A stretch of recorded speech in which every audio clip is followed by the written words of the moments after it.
এক জায়গায় আমি দেখলাম যে ওই সুনামগঞ্জ নাকি শম্ভুগঞ্জে একটা বলৎকারের ঘটনা ব্যাপকভাবে এটা ভাইরাল হয়েছে, পত্রিকা আসছে ব্যাপকভাবে। তো এরা কি করলো, আমি দেখলাম হিজবুত তৌহিদকে দায়ী করলো। কালকে দেখলাম যে একজন মৌলানা কওমিদের বিরুদ্ধে একটা বক্তব্য দিচ্ছেন, তো দেখলাম পরবর্তীতে এরা বললো কি এটার পিছনে হিজবুত তৌহিদ, নাইলে এই কওমি মাদ্রাসার বিরুদ্ধে এ ধরনের ইয়ে করছে কেন। এটা আসলে তাদের একটা ধারণা, অমূলক ধারণা। আমি স্পষ্ট করে বলতে চাই, আমরা কিন্তু কওমি মাদ্রাসার বিরুদ্ধে না। এটা কিন্তু আমি আল্লাহকে সাক্ষী রেখে কথাটা বলছি।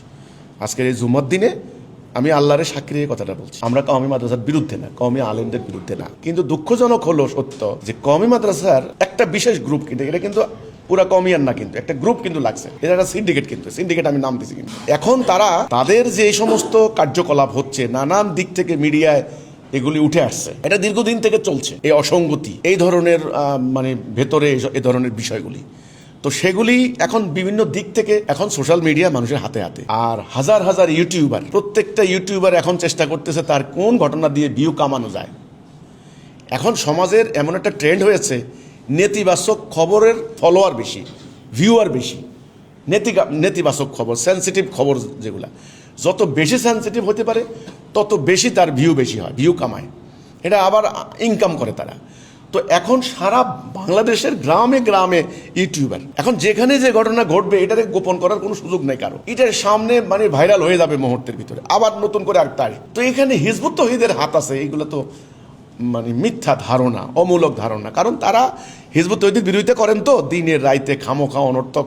এই জন্য তারা মনে করছেন বোধহয় হিজবুত তৌহিদ আমাদের বিরুদ্ধে লেগে আছে, কিন্তু ব্যাপারটা তা নয়। আমি এখানে তাদেরকে একটা কথা বলবো, দেখেন, হিজবুত তৌহিদের বিরোধিতা করার দরকার হবে না। হবে না কি জন্য?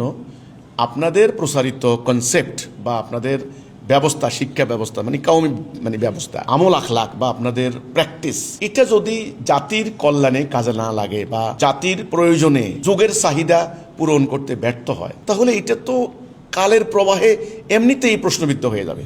এটা দুনিয়ার নিয়ম, কারণ দুনিয়ার সামনে আগাচ্ছে। এক নম্বর কথা। দুই নম্বর হচ্ছে, আপনাদের কওমি মাদ্রাসার ভেতরে যদি কোনো সমস্যা থেকে থাকে, তাদের শিক্ষাগত প্রবলেমের সমস্যা, আচরণগত, এগুলো দীর্ঘদিন চাপা দিয়ে রাখতে পারবেন না। চাপা দিয়ে রাখে না, ঢেকে রাখে, এটা পারবেন না।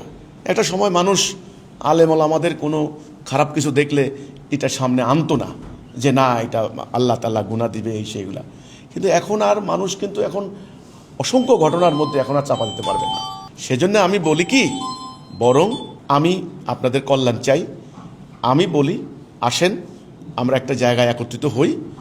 আমরা আসলাহার যে কথাটা, সংস্কারের যে কথাটা, সংশোধনের যে কথাটা, এটা তো বাস্তবতা। কোরআনেও আল্লাহ বলেছেন, যারা নিজেদেরকে সংশোধন করে নেয়, যারা নিজেদেরকে সংশোধন করে নেয়। বরং আসুন, শিক্ষা ব্যবস্থার মধ্যে যে গলদ রয়েছে, যে অনর্থক বিষয়গুলি রয়েছে বা অবৈজ্ঞানিক, অযৌক্তিক, অথবা যে বিষয়গুলি বর্তমান কালের সঙ্গে বর্তমান যুগের চাহিদা মেটাতে ব্যর্থ হচ্ছে, সেগুলো নিয়ে পর্যালোচনা করেন, বিশেষজ্ঞ নিয়ে বসেন, সেগুলোর কার্যকরী করেন। তা না হলে এই লক্ষ লক্ষ বেকার বের হবে মাদ্রাসা থেকে, এটা নিয়ে কথা উঠবে। আবার নানান ধরনের মাদ্রাসার মধ্যে যে এই যে অসুস্থ প্রতিযোগিতা, যেমন ধরেন একজন মুহতামিম, উনি চাকরি পেয়েছেন, এইবার 10 জন ঠেলাঠেলি শুরু করেছেন মুহতামিমের বিরুদ্ধে।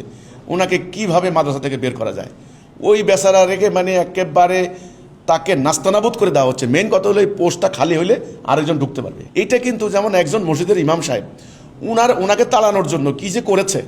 এই যে নারায়ণগঞ্জে এক মসজিদের ইমাম আরেক মসজিদের ইমামকে জবাই করে দিয়েছে, এই নারায়ণগঞ্জে এটা হয়েছে এই গত কয়েক বছর। এগুলো কিন্তু হচ্ছে কেন হচ্ছে? বেকার, মানুষের কর্মসংস্থান নাই। মনে করতেছে ওই জায়গাটা নিতে পারলে আমার নিশ্চিত জীবনের নিরাপত্তা আসবে, মানে আমার টাকা পয়সা আসবে। তো এই জন্য আমার কথা হলো, এগুলা নিয়ে সামগ্রিক ব্যাপার। খালি আপনি এখন বলেন হ্যাঁ কেন কওমি মাদ্রাসার বিরুদ্ধে এত কথা হচ্ছে, এটার পিছনে হিজবুত তৌহিদের কোনো ষড়যন্ত্র আছে? না না না না, কখনো না।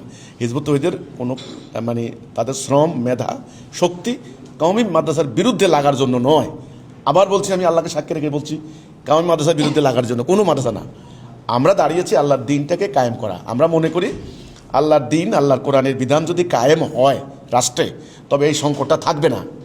আমাদের এই অশান্তির মেন কারণ হচ্ছে আল্লাহর হুকুম কায়েম না থাকা, এই হচ্ছে ব্যাপারটা। তো আপনি যেটা বললেন, ওনারা যেই প্রচারটা করে এটা ঠিক না, এই প্রচারটা বন্ধ হওয়া দরকার বলে মনে করি আমি।